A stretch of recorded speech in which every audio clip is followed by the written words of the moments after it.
Okay, all right, there we go. Okay, thank you. Wait, Hi, Jackie Okay. and Son. Good I'm morning. Margaret and Charlie. Good morning. Now, don't be too peppy, Charlie. Don't you give me any trouble again, Jack. You better get out of the picture. Yeah. Well, I don't know, we lost Sonny. I don't know where he is, let me find him. That's the story of my life.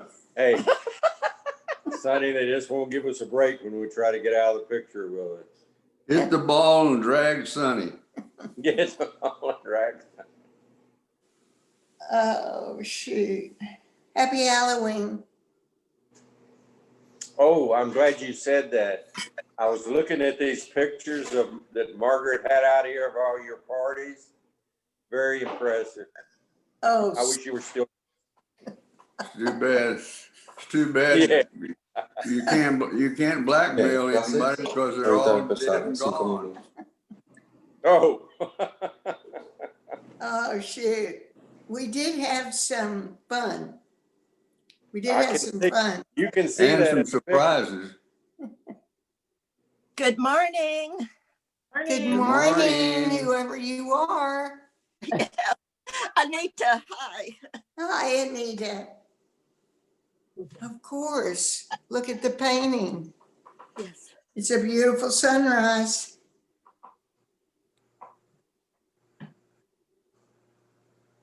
I don't know what happened, Mary. We can't hear her, huh? Oh, I can't hear her either. Does she know that though? I don't know. I don't know. The look on her face knows that there's something wrong, but Yes. Yeah, well, see, I couldn't get on and she changed something. Oh, there's Scott. He can fix anything. Weird.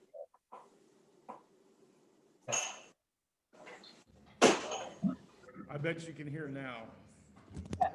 Can you hear now? Yes. Good morning, Scott. Good morning.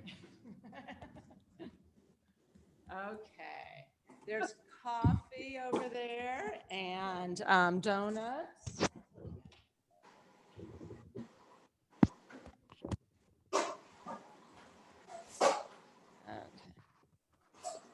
okay, let's feed you. Let's feed you and then we'll go down again. Okay. Okay. How was the football game yesterday, Julie? We didn't have one yesterday, so this was our bye week. Yeah, thanks though for asking. Gotcha. Hi, Liz. We've got Liz on this morning too. You do, but I just went for a long walk, so I'm keeping the video off. You're a bubble. That's Liz. But it's so good to see your faces. I've missed y'all. We've missed you. John has COVID, y'all. Oh, I'm so Does sorry. he? Yes, we had 3 couples. We went to Jackson Hole, and 4 of the 6 have it. But John's got it the worst. He's really, and he went out to West Texas antelope hunting also when we all flew back, and that fine dust out there may have compounded it, but he has already been to the hospital on Friday to get a lung x-ray. But he still doesn't sound good. So I would please ask for your prayers. And of course. Boo and Byron Fields are, Boo and I didn't get it. Byron did, John did. Jim Anderson got it and Jan Anderson got it. But we had a great time and it was really fun. Heck of a place to get snowbound. Well, you know, it was just a wonderful trip. We just, think we probably were exposed to it at the beginning of it, but it's interesting that I tested twice to make sure, and I do not have it. I mean, I'm staying at the other house. Uh-huh, that's smart. I'm not getting Also, anywhere afterwards, near I'll it. show you how to do it. Okay, well, good morning. Good morning, everybody. Okay, I'm can everybody so hear, you can hear us now, right? Yes. Yeah. Yes. Hello. Yes. Yes. Somebody walked in. Hello, hello. Oh, and then she said. I am good. Good. Yes. Hey, Scott, it's 9:01, sweetheart. God, immediately went out and went hunting, Talking to Ron. so which means, Okay. oh, you had to be with them. Hi, Charlie. Why, hello. Y'all are so cute. We try. I don't see Naya today. Oh, okay. That's cool. Okay.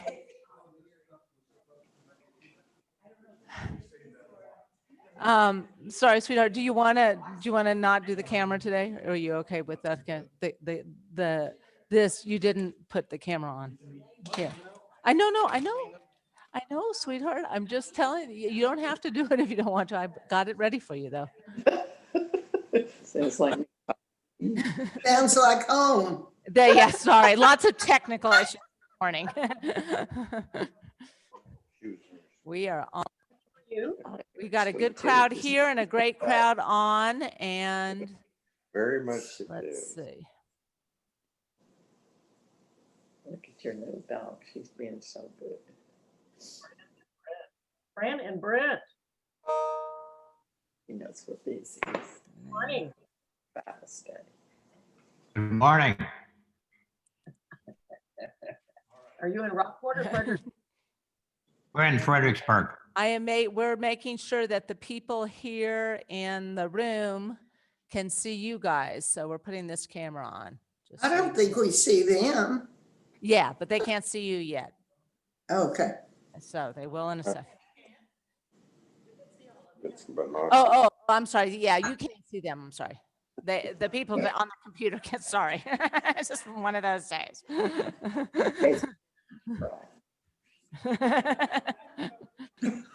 And her name Louis. Luis. It's a team project. Oh, I can let you. Oh, there's Naya. Muted. Okay, we're admitting two people Oh, that's in, Mhm. joining. Okay. Oh, there's the class. Oh, there are more there today. What's his name? Art director. Well, Yes. it's them as a group. Okay. See, I don't see that Yeah, one. please. There they are. Okay. I live in continual fear that I'm going to get taken into an emergency room somewhere and they're going to hook me up to a piece of machinery and I'm going to look over and Mary's operating the machinery. Can't hear him. You can't. He's not loud enough. How about now? Can you hear me now? Yes. Much better. Okay. Very good. What I said was I live in continual fear that I'm going to get wheeled into an emergency room and I'm hooked up to a piece of equipment and Mary's operating it.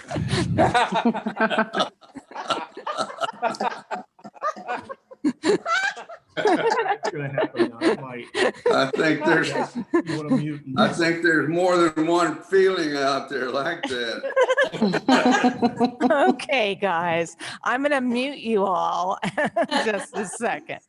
Why is it not letting me mute Yeah, right. and mute all? Okay, allow them to mute, unmute themselves. No, Louise. Okay, there we go. They're all muted. She's very, very intelligent, but there's something about technology. God, we're thankful for the day. We come to you saying please often and not saying thank you enough. We come to you and ask for your hand on people on our list, and yet we don't thank you for doing that. We forget. We are thankful. We're thankful for the blessings. We're thankful for your presence with us. Sometimes it's a difficult world, and the knowledge that you're with us, the knowledge that you guide us is priceless. We're thankful for it. We still have so many people. Ron and Marge are with us. We're thankful for that, but they're still struggling with the medicine, the doctors. God be with them. We ask for some results on that. We're so thankful to see Jackie and Sonny, and we know that it's about endurance. Sometimes it's about being able to be there, and we know that you're with us, and it helps. Cheryl is in the hospital. They can't figure out what's wrong. God, be with these doctors. They give them the sense of urgency to at least pay attention to her. This has been a long road. And we feel helpless at times because we can't do anything about it. You're the only one who can. Be with Cheryl. Make your presence felt with Cheryl. The Baymontes, Terry and her brother now with this diagnosis, there are so many of us. God, be with them. We struggle, and yet we look for you in these struggles. We're told if we seek, we'll find. Let us find you in these times. And be with us always as we study so that we can learn, so that we can understand what we see. Amen. So we are on week 4 of studying the life of David. And just to make sure everybody remembers, one of the things that we're trying to get out of this study is David was a man after God's own heart, and understanding what it means, why David was a man after his own heart. Today we're looking at 1 Samuel chapters 21 and 22, but I'm going to have Scott go back to the end of 20 for a second. So we saw last week that there was this meeting. David, they do kind of a test, and David finds out that Saul does indeed intend to kill him, and he's got to leave. And he and Jonathan meet this last time. And there was one thing that I mentioned that I didn't really get a chance to fully talk about. Jonathan says, I want your assurance that you'll treat me and my family with hesed in the future. And the thing that I talk about hesed a lot, the thing that you have to remember about hesed is there's this relationship. It's a sort of a top down. It's showing mercy to someone that you don't have to show mercy to. And it sort of presumes what Jonathan has said with that. We don't understand it because we don't really know this word hesed. But what Jonathan has said with that is that he understands, he's confident that David is going to ascend.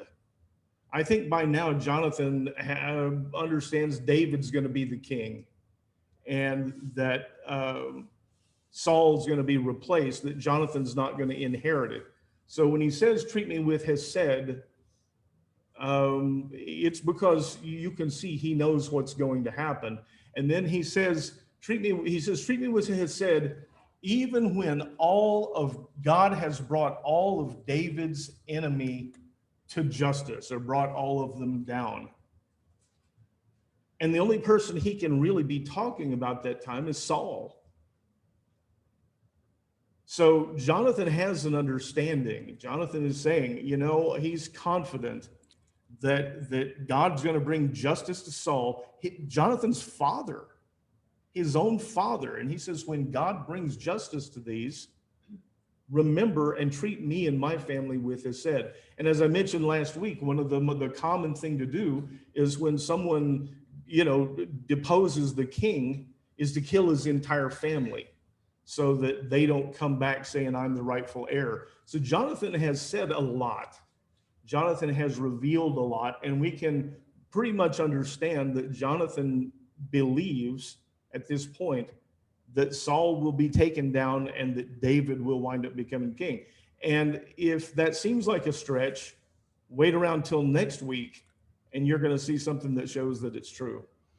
So we're on, like I said, chapters 21 and 22. And we talk about that there's lots of different translations of the Bible. And today we're going to look at two of them. If you have the Bible with you, follow along. I'm actually going to read 21 and 22 through the Message. And the Message is a how do you say it? Transliteration?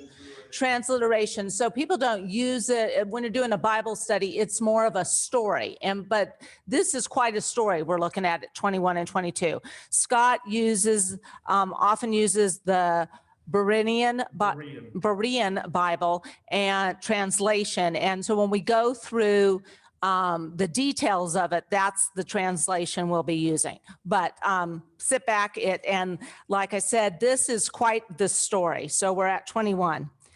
And remember, David has been, just for those who haven't been here the last couple of weeks, David has been anointed king. He is probably in his early 20s. He's on the run. He's on the run for 10 years.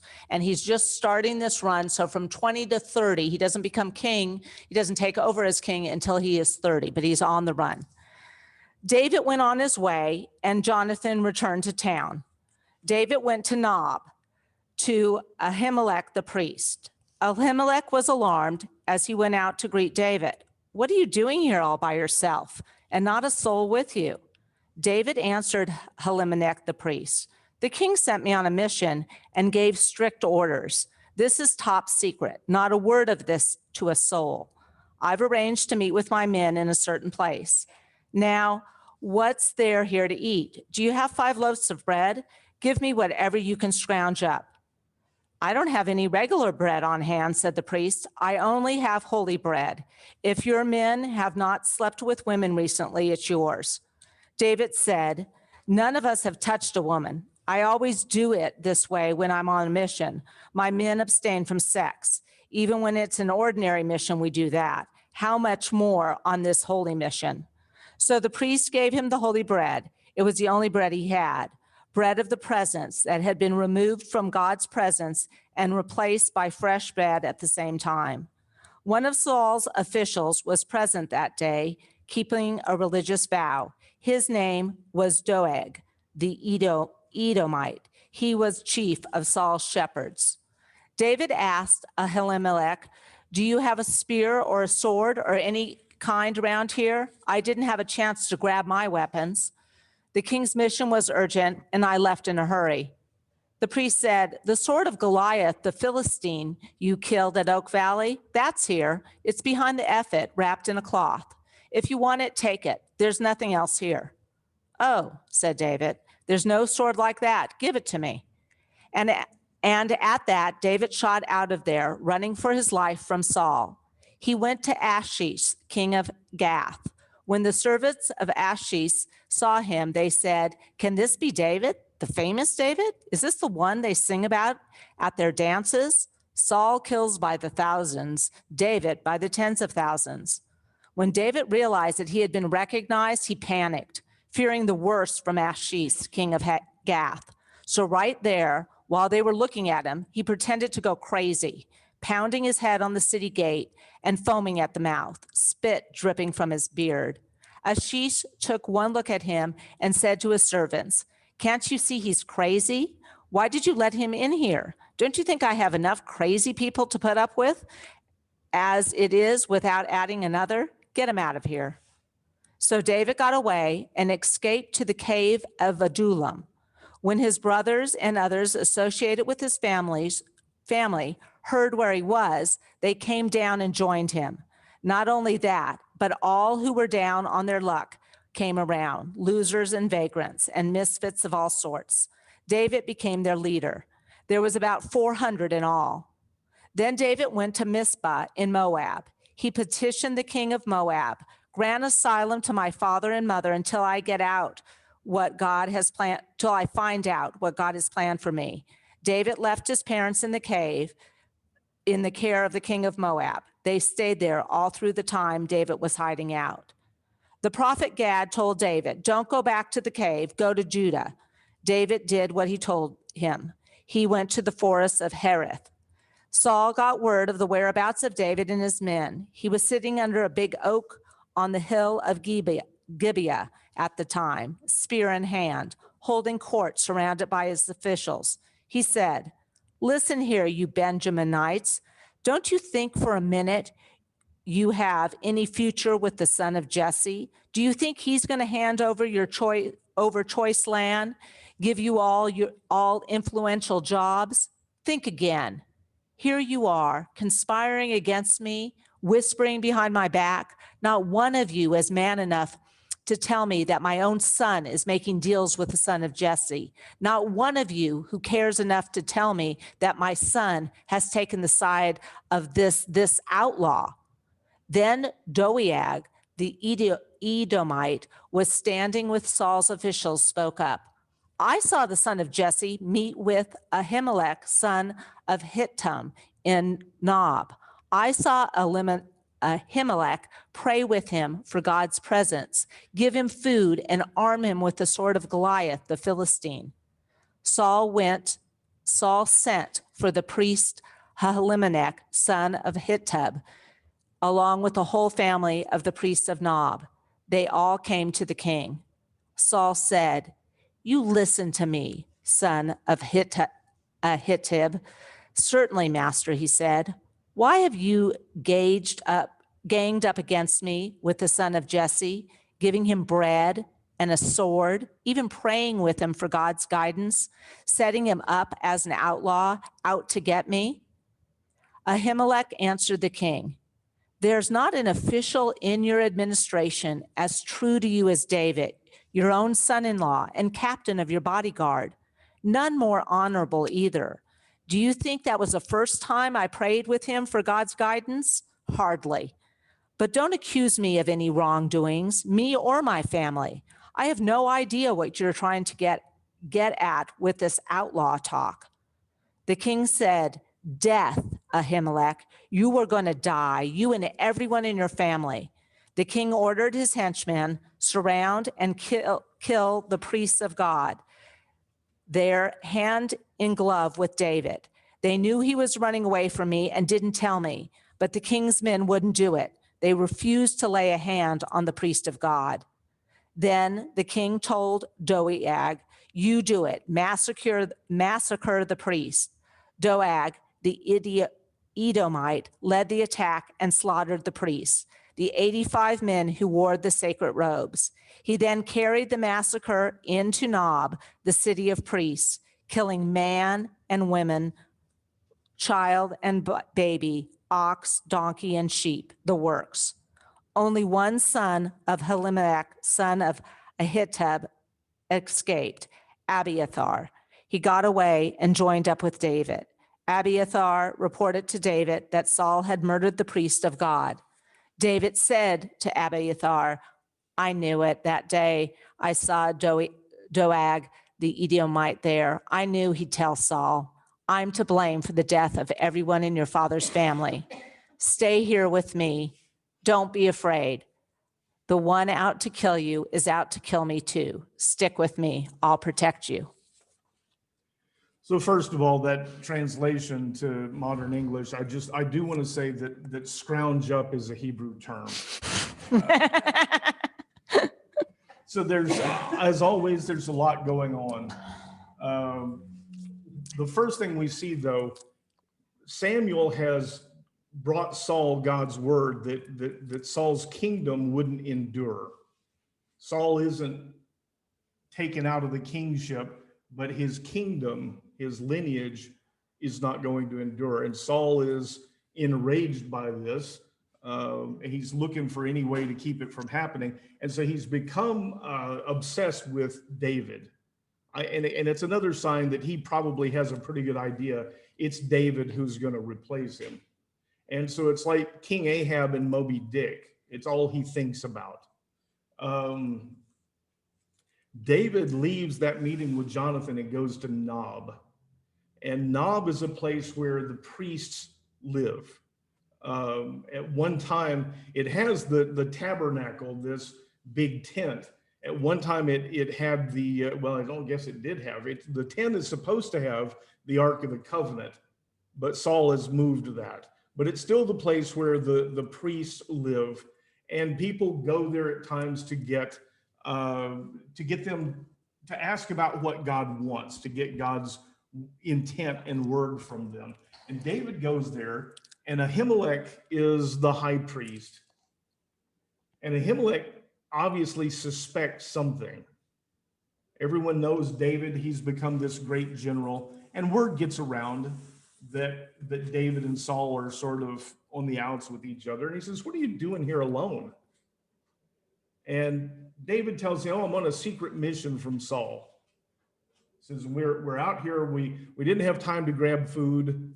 My men are over there somewhere, but we didn't have time to grab food. Can you give me some food? Can you give me some bread? And Ahimelech says, "I don't really have anything, any regular bread." He says, "All I've got is what they call in the Bible a lot showbread." And what this showbread is, they have an altar to God here in this tabernacle. And on either side of it, they put these loaves of bread that they're there for a purpose. They're there to remind us, because they're on the altar, that God provides everything for us, that what we have is because God has given it to us. And it's a reminder every time someone goes before the altar. And these loaves weigh somewhere around 10 pounds apiece. Big loaves of bread. They're big, but they're also sort of probably like a matzah. They're probably a little rigid. But what happens is every week on Sabbath, Shabbat, new loaves are placed and the old ones are taken off, and they're for the priests to eat. The priests are allowed to eat them. And he says, "I don't have anything but the showbread." And David says, "Yeah, I'm good with that." Now, the showbread, as I said, it's there to remind the people that God provides, that even their food comes from God. They have turned it into, as human beings do, something a little more than what it's intended to be. It's like it's sacred to the point that there's something magical about it. And Ahimelech says, "All I have is the showbread." And he says, "I'll tell you what," and this is one of those times where at least Ahimelech has enough sense to say maybe mercy in this instance is more important than tradition. And so he says, "If you are not ritually unclean," he says, I can't stretch that far.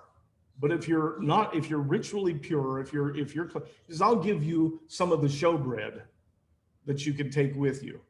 And David assures him, "Yep, I am. Everything's good." And what we see is that this Edomite, Doeg, he's Saul's head shepherd, is there, and he sees this going on. Edomites were the descendants. Remember Jacob and Esau. The descendants of Jacob become Israel, they become the Jews, and the descendants of Esau are the Edomites. And so he gives him the consecrated bread, and David says, "By the way, have you got a sword around here? Have you got any weapon for me?" He says, "I took off in such a hurry on this secret mission that I didn't pick up a weapon." And Ahimelech says, "Well, the sword of Goliath, the one you took from him, is back here behind the altar, behind the ephod." He says, "You can have that." Okay, great. Explain what an ephod is. The ephod is a sort of a breastplate. It's a ceremonial, very elaborate breastplate that the priest wears. And they actually have linen ones that all the priests wear, but there's one in particular. Those of you who were in the study on Gideon takes the gold that they get from one of the battles and makes himself an ephod. which he wasn't supposed to do. But in the pocket of this ephod we think there's stones, we don't really know, Umim and Thummim, that they use to somehow divine the will of God. And the whole thing sounds kind of shady to me. It sounds like something, but that's, it is often the kings will go to the priests and consult with them about God's will, and they make use of these stones or whatever they are. And I'm going to have to do a deep dive on that sometime. I've tried, and the information I get is so all over the place that it's going to take more work. But Ahimelech has got to suspect that something's not exactly right. I mean, David, the great general, has taken off, and he's by himself. He's supposedly on a mission, but he's by himself. He doesn't have any food, and he doesn't have a weapon. But Ahimelech knows David, and he knows that David is loyal to Saul. He knows that David is loyal to Israel, and he just says, I don't need to know. Here's the stuff that you need. And so after that, David takes off and heads to Gath. And Gath is sort of the biggest main city of the Philistines. And we hear about these Philistines all the time. Gath is a reinforced city. It's where the biggest, baddest Philistine king lives. And you might think, well, isn't it odd for David to go try and stay with these Philistines? Because remember, Goliath was from Gath. Goliath was from Gath. And the thing is, back in these times, and lots of times since then, those people lived together much more than we're led to believe. There were tribes over a period of thousands of years, really, where the Israelites and the Arab people lived together in a single tribe. It happened all the time. I mean, you read the histories, and it's just a fact. There's a point where Saul is about to fight the Philistines, and his people start to get scared because the Philistines have a lot more soldiers, and they begin to defect, and they head out into the countryside. They even cross the river to the land of the Moabites and join up with them. It's just not uncommon for Jews to be living in Arab towns and villages. It's just not. And so it may seem odd to you, but it's not going to raise any eyebrows. Those soldiers of Saul's actually defected. They go over to the other side. Later, when Saul starts to win the day, they come back. It's the way life is. So he goes to Gath thinking, I'm going to hide out here from Saul, because if there's one place Saul's not going to come after me, it's in the home of the Philistines. But when he gets there, people recognize him. And they go, hey, isn't this the guy? I mean, even his own people sing about him. They go, he's killed tens of thousands of us. And they may even be thinking, maybe he's here to kill 10,000 of us by himself. I don't know, but isn't that the guy? And David realizes he might have miscalculated. And so he pretends to be crazy. He drools on his beard. He scratches claw marks in the wooden gate of the city. I mean, and they take him in front of the king, the leader of the Philistines, and David is just acting like a lunatic. And the king looks at him and says, what did you bring? He says, don't I have enough crazy people to worry about? You've got to bring me extras? Get him out of here. And so David escapes from this city of the Philistines. Can I share the screen, just show where the place is? Let me make sure I think I can do this time. Share the screens, this one here. Share. Okay, if you guys can give me a thumbs up if you can see it. Good, okay. Do you wanna? Go ahead. Okay, so this is, this is not the right one. Sorry, let me see if I can get the right one. Share screen. Huh? Oh, here we go. Okay, moving on. Okay, I won't do it. Sorry. I will get it done. when we're Anyway. done. David's got to go someplace else now. And he goes to the caves. The next place, yeah, I had to, here's the sheets. It says, so David left Gath and he takes refuge in a place called the Cave of Adullam, or the Caves of Adullam. And I do have those pictures if you want to see. Yeah. This part of the world. Which one do you want? The second one to the right. That one's good enough. Okay. Here we go. This is a cave, one cave that's outside of this place called Adullam. And you can see it's a pretty good sized cave.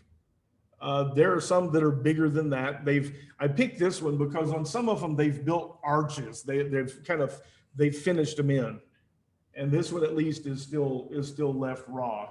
But David goes to this cave, and it says that his brothers and the rest of his father's household hear about it, and they come to stay with him in these caves.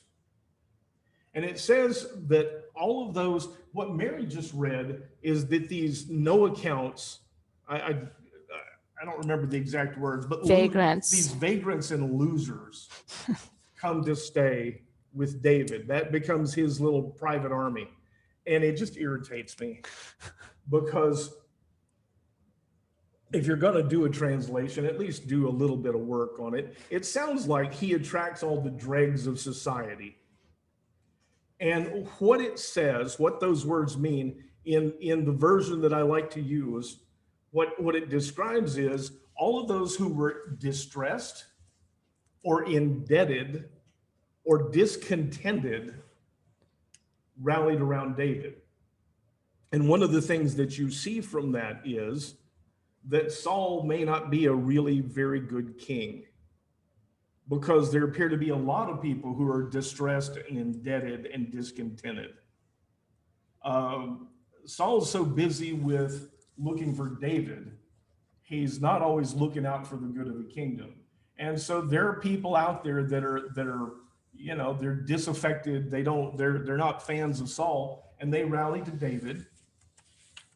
And it says he became their leader, and there were about 400 men. After a while, it says David went to Mizpah in Moab. Moab is over across the Jordan River, across on the other side of the Dead Sea. And the good Jews are instructed not to really associate with the people of Moab. If you remember, David's grandmother was Ruth, and she was from Moab. So he kind of has some family ties to the area. But he goes there and he asks this king, he says, look, can I leave my family with you? My mother and father are elderly. Can I leave them with you until I figure out what it is God has in store for me? And the king says, oh, you know, absolutely, which also should give you a clue that these people are not as hateful to each other as we're sometimes led to believe. Clearly, there are times where they go to war, but the people often live together and cooperate with each other. And this king of, you know, in Moab, not a king of all Moab, but a king in Moab says, yep, leave them here. And it says they stayed there the whole time David's on the run. And there's a prophet, there's I'm trying to remember his name, Gad, who tells David, don't go back to the stronghold, go to Judah. And so David does. I mean, he believes that this word has come from God, and he goes to a different place. And I'm going to pause for a minute to talk about that, because as I tell you, we listen to a lot of stories, a lot of sermons, we read a lot of commentaries, and a lot of these commentaries love to say that during this time, David was sort of on his own and not looking for the will of God. That they make a big issue out of the fact that David misled Ahimelech. And that's proof that David has gone dark side. David is not, this is a time in his life where he's not following God. We'll get back to it, but there are things all over this story that say that's just not true. But this prophet tells him to go further into Judah, and he does. And Saul learns that David and his men have been discovered. So they're in Judah, which is Saul is king of this area, and there are people on the lookout. Saul, I'm sure, has sent out messengers and said, hey, if you see David, send word to me. And someone does. They rat him out. Someone sends word back to Saul that David's been discovered.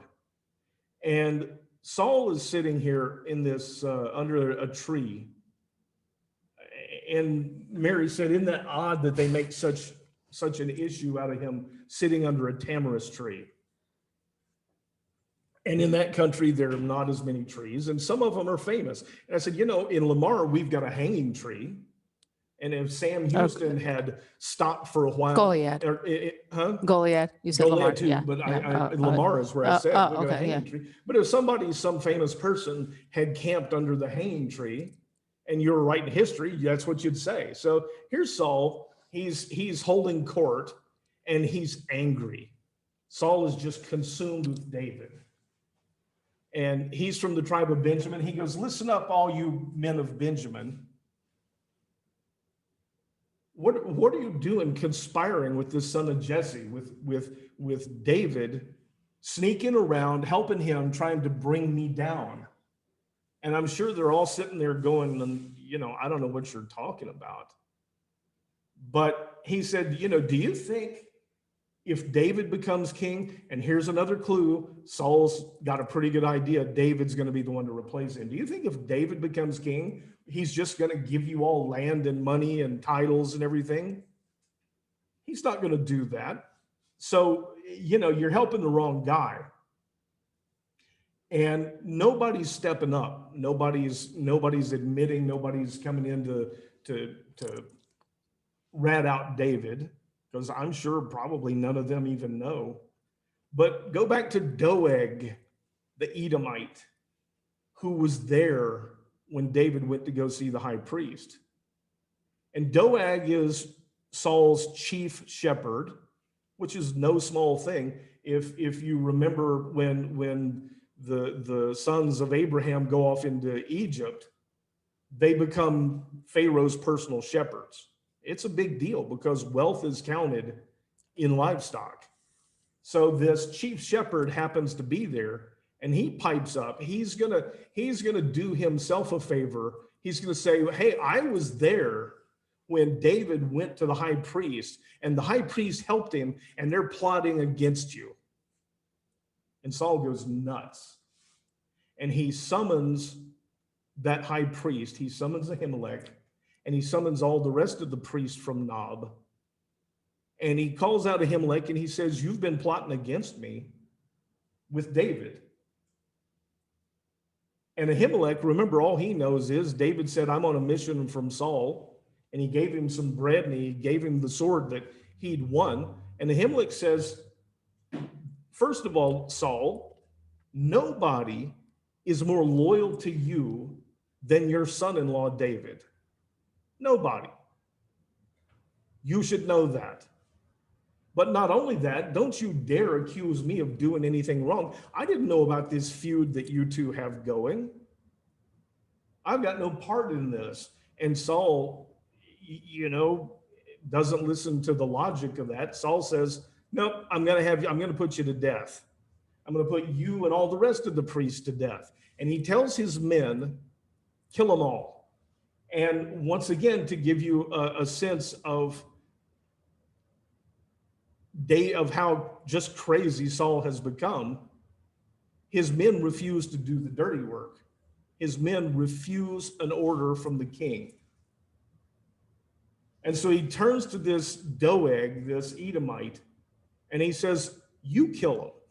And I guess they've got him bound. I don't know. I think I'd run away. But this Edomite goes and kills the high priest and all of these other priests. 85 of them. 85. Yeah.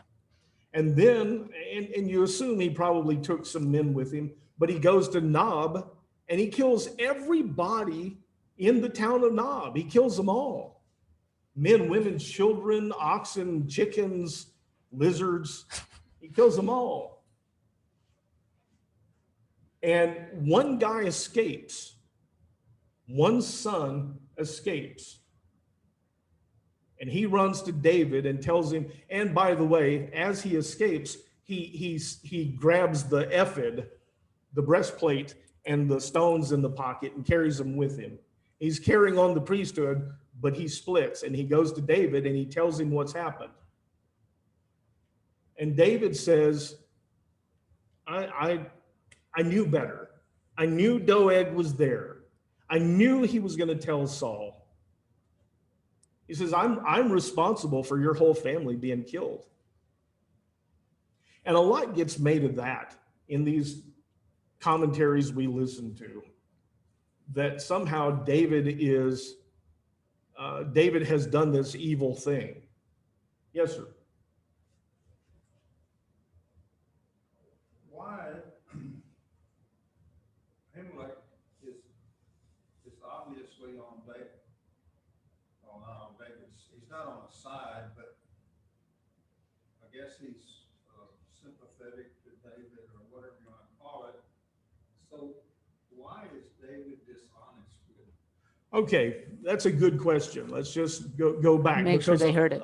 Yeah, I don't know if you guys could hear it, but what Ron asked, he says it seems that Ahimelech is on David's side. He's at least sympathetic. So why was David dishonest with him?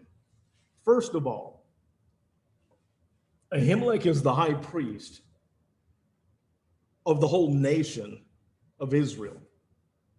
He's not, he doesn't represent Saul. He's the high priest of the entire nation.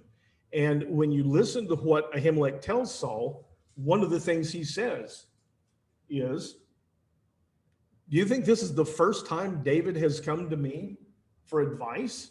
Do you think it's the first time he's come to hear God's word? He says, no. All those other times, I didn't send word to you. I didn't notify you. Oh, by the way, David was in here asking for advice from God. So I didn't do that before, and I didn't do it this time. There's nothing wrong with what I did. And a lot gets made of David tells a lie. Some of the sermon says he told 3 lies. He told 3 lies. I mean, we're gonna count. And he did. He misled him. But first of all, if David had come to Ahimelech, the high priest, and said, Saul's trying to kill me. He's mad. Saul's pretty sure I'm trying to overthrow his kingdom. And he's chasing me, and I'd like you to help me out.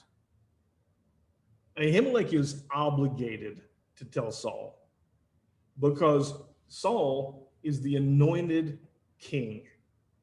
And until such time as he's not the king, he's the anointed of God king.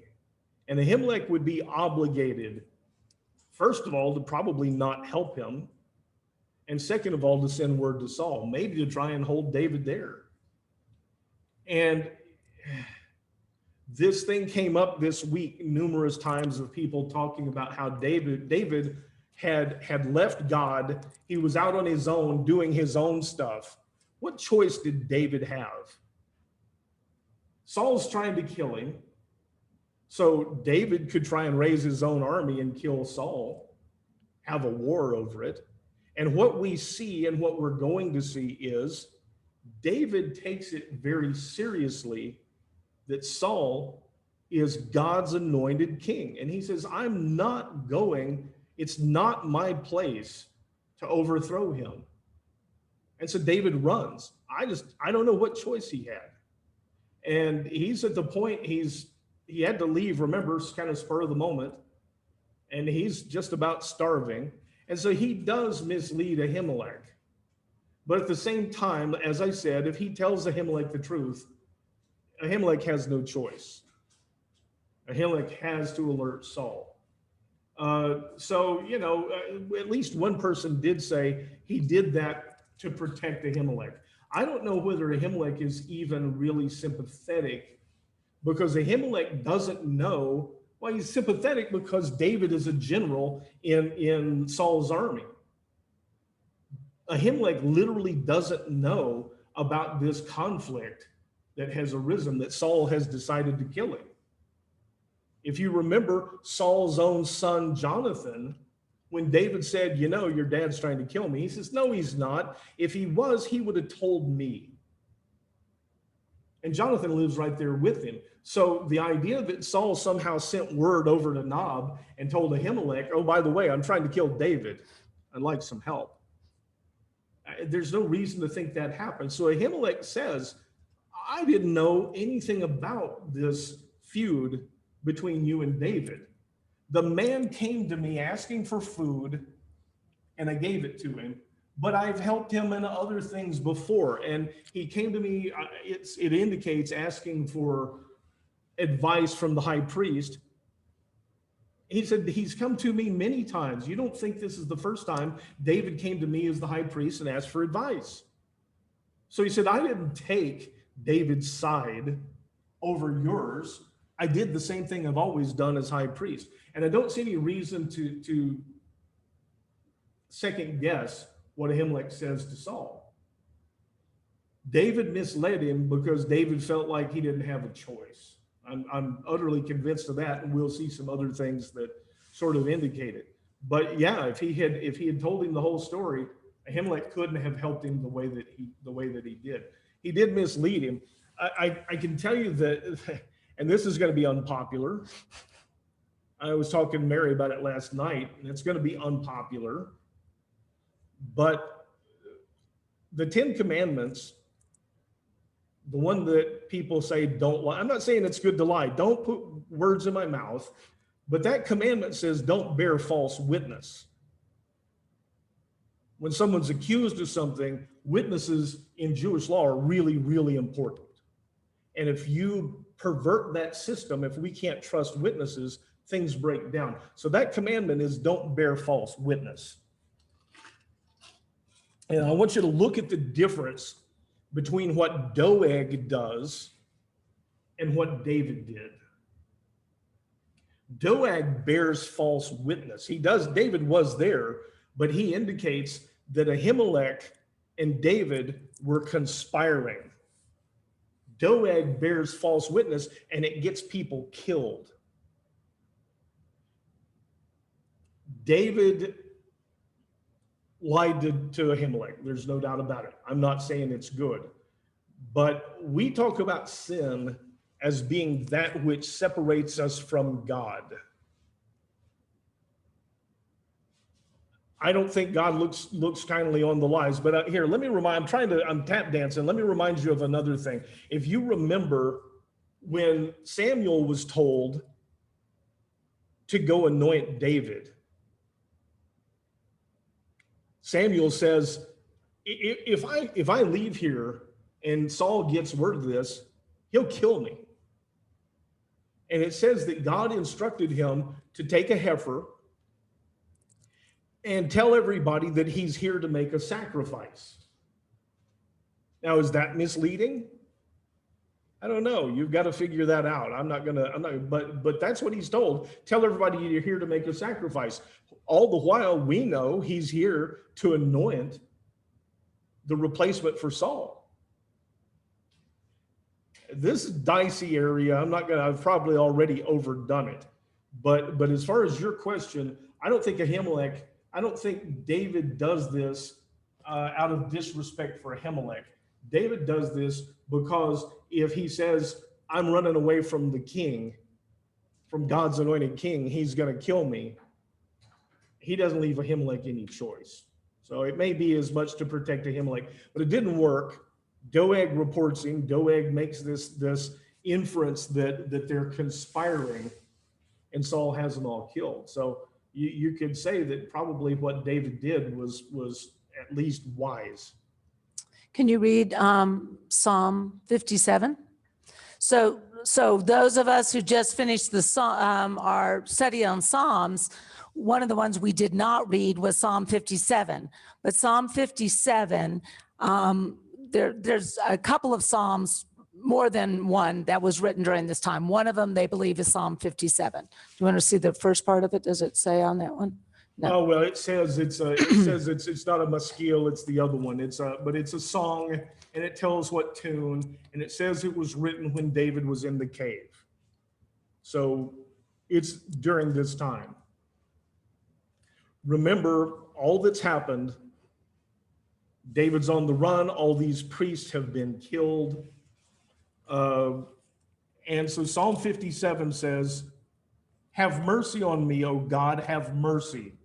For in you my soul takes refuge. In the shadow of your wings, I will take shelter until the danger has passed. I cry out to God Most High, to God who fulfills his purpose for me. He reaches down from heaven and saves me. He rebukes those who trample me. God sends forth his loving devotion and his truth." And let me point out that his loving devotion is hesed. It keeps coming up, doesn't it? I told you a few weeks ago that probably the most important word in the Old Testament, hesed. But he says that God sends forth his hesed and his truth. And he says, "My soul is among the lions. I lie down with ravenous beasts, with men whose teeth are spears and arrows, whose tongues are sharp swords." And what you see in that is that Saul's after him, these ravenous beasts that are after him. I mean, he's being chased. And he takes time to mention people whose teeth are like spears and arrows and whose tongues are like sharp swords.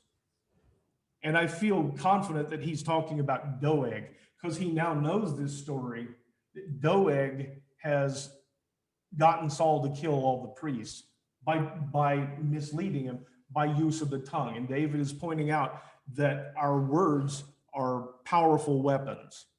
And that's as much a weapon against him right now as anything else. "Be exalted, O God, above the heavens. May your glory cover all the earth. They spread a net for my feet. My soul was despondent. They dug a pit before me, but they themselves have fallen into it. My heart is steadfast, O God, my heart is steadfast. I will sing and make music. Awake, my glory, awake, harp and lyre. I will awaken the dawn. I will praise you, O Lord, among the nations. I will sing your praises among the peoples. For your hesed reaches to the heavens, and your faithfulness to the clouds. Be exalted, O God, above the heavens. May your glory cover all the earth." So this is the answer this week to why is David a man after God's own heart? If you look at verse 7, "My heart is steadfast, O God, my heart is steadfast. I will sing and make music." And he goes, think about it. He's running away. He's in a cave. He's being sought after to be killed. And his response is, "I will sing and make music." And one of the sermons that we really did like was the idea of he didn't feel like worshiping God. I mean, we oftentimes I don't feel like doing that. I don't feel like praying today. I don't feel like reading the Bible. David was someone in the worst of times. He says, "I will praise the Lord. I will sing. I will worship the Lord." The idea that he's a man after God's own heart. I thought that Mary said that this week. I thought it was brilliant because it's true. I mean, when you look at what David is going through, and David's instinct is, "I'll praise God, I'll sing." It's a good example. If our goal is to figure out why David's a man after God's own heart and try and copy it, that's this week's lesson. It's a good lesson. There's one other psalm I want you to look at quickly, and that's 52. And 52 is also written, and the intro to 52 in the NIV says, for the director of music, a maskil of David, when Doeg the Edomite had gone to Saul and told him, David has gone to the house of Ahimelech. So now, when we first read that, that makes no sense to us. Now it makes perfect sense to us. We know exactly why David wrote this. So this is after Doeg went. He's in the cave. He's heard about what the Edomite did. He's heard about Saul killing all the priests. And he writes this, why do you boast of evil, O mighty man? The loving devotion of God endures all day long. Your tongue devises destruction like a sharpened razor, O worker of deceit. You love evil more than good, falsehood more than speaking the truth. You love every word that devours. Surely God will bring you down to everlasting ruin. He will snatch you up and tear you away from your tent. He will uproot you from the land of the living. The righteous will see and fear. They will mock the evildoer, saying, look at the man who did not make God his refuge, but trusted in the abundance of wealth and strengthened himself by destruction. But I am like an olive tree flourishing in the house of God. I trust in the loving devotion of God. I will praise you forever because you have done it. I will wait on your name, for it is good in the presence of your saints.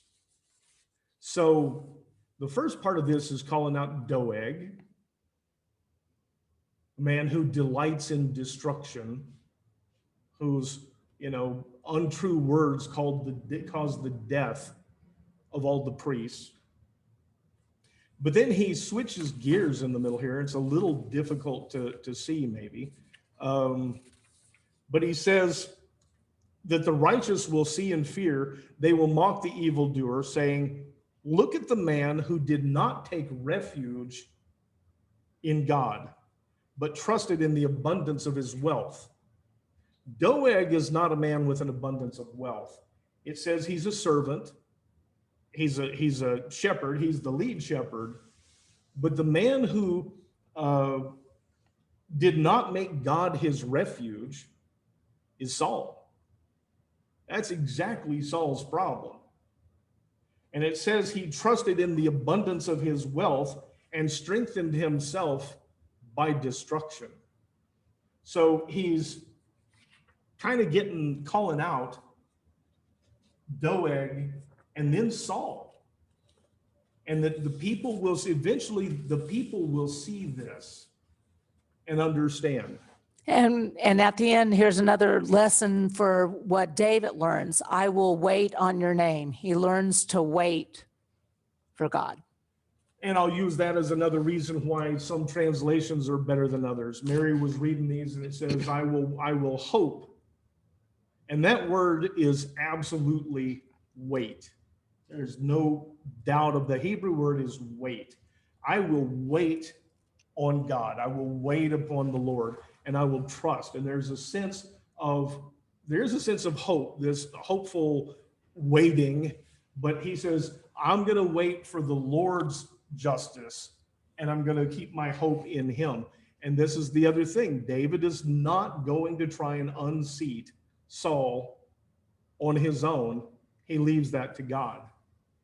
One last thing, we're almost out of time. And one last thing I want to mention back over in 1 Samuel 22, down at the end, I mentioned that one of these priests escapes. His name was Abiathar, and he fled to David. And Abiathar told David that Saul had killed the priest of the Lord. Then David said to Abiathar, I knew that Doeg the Edomite was there that day, and that he was sure to tell Saul, I myself am responsible for the lives of everyone in your father's house. Stay with me, do not be afraid, for he who seeks your life is seeking mine as well. You'll be safe with me. And we read all these things this week as part of proving that David is no longer doing God's will. that he's responsible for the death of all these priests. And in coming weeks, we can talk, but I'm just going to tell you, it's just goofy. Okay. It's just a silly thing to say. If, I don't know, if someone asks for directions someplace and you tell them, go up here and take a left, and they turn the street early and it's a one-way street, okay, you can say I'm responsible for that. But then again, there's a sign that says one way. David is not responsible in the sense that Saul is, or even Doeg. What David is saying is, he says, I knew that guy was there. I knew he was there. I should have known he's going to go tell Saul.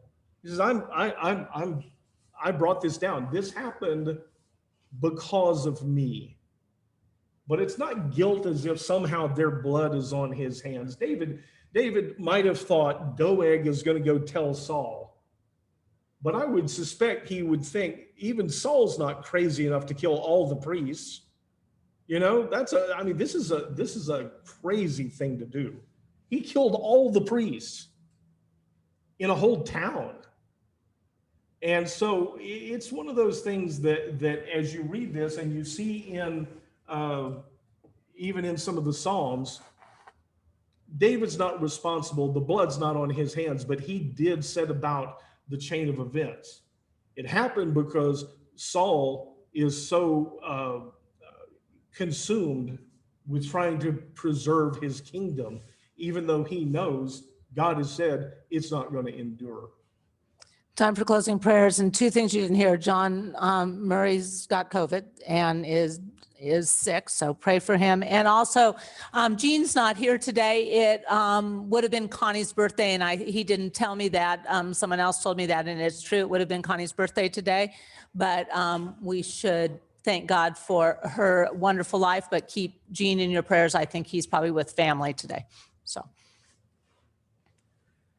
So God, we have these prayers, John Murray with COVID. We come to you and we hurt for these people because they're our friends. And we ask for your hand on them, but sometimes what we're really thinking is, I want you to cure them and I want you to do it right now. And we don't always understand. But what we do know is that as your people, we're not supposed to live in fear. We're supposed to remember that everything comes from you, that you are here, that you're present with us, and we're not supposed to live in fear. And so the prayer I have today is for those who are hurting, that they feel your hand on them and that you help remind them that they don't have to fear. We don't have to fear. And we look for guidance this week. We look for the reminder that when these things are upon us, when it seems like we're surrounded by trouble, that we always need to come back. We always need to remember to praise you and to sing because we have reason to. And the help we're asking for, the help I'm asking for, is that those of us who read and heard these words will be reminded and feel the presence of your hand and the absence of fear. Be with us this week that when we find opportunities to tell other people about this exact same thing, that we'll have the strength to tell them. In Jesus' name, amen. Amen. You guys can unmute yourself. There you go. Have a great week, everybody. Thank you. Hi, everybody. Hello from Mexico. Sweaty like Liz Murray. Safe travels, Luis, on your way back. Yeah. Thank y'all. Good to see Okay. you. Bye. Happy Sunday. Okay. Bye-bye. Take care. Bye.